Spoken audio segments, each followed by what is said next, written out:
ඔයාටත් මොනවා හරි දෙයක් කරන්න අවශ්‍යයි කරන්න ඕන කියලා ඉංග්‍රීසියෙන් කියන්න ගිහිල්ලා හිර වෙලා තියෙනවා.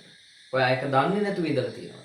එහෙනම් මේ කෙටි වීඩියෝ එක ඔයා මේ ෂෝට් වීඩියෝ එක ඔයා මේක කියන්න තියෙන සරලම විදිය තමයි want to කියලා එක. මේක කියන්න තියෙන සරලම විදිය තමයි want to කියලා කියන්නේ.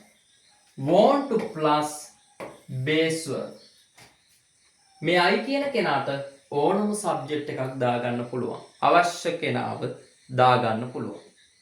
අවශ්‍ය දේ මූලික ස්වරූප verb එකකින් තියන්න පුළුවන්. අපි බලමු. අපි හිතමු අපට යන්න අවශ්‍යයි දැන්. අපිට නම් V ගන්නවා. අවශ්‍යයි ඕන කියලා ගන්න. ඒක තමයි අද අපි ඉගෙන ගන්නේ. want to. We want to.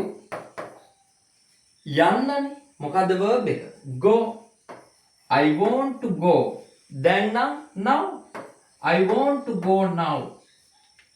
ඇයට ඉංග්‍රීසි ඉගෙන ගන්න අවශ්‍යයි.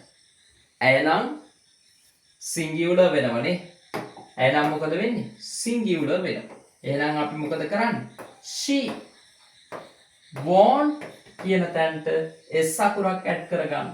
She wants to learn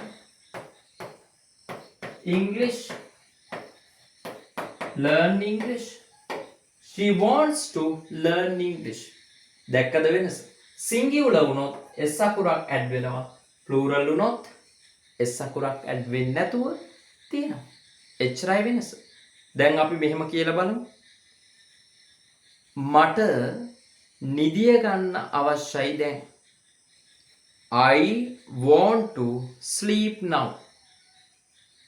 මට නරඹන්න අවශ්‍යයි බලන්න අවශ්‍යයි දැන්. I want to watch.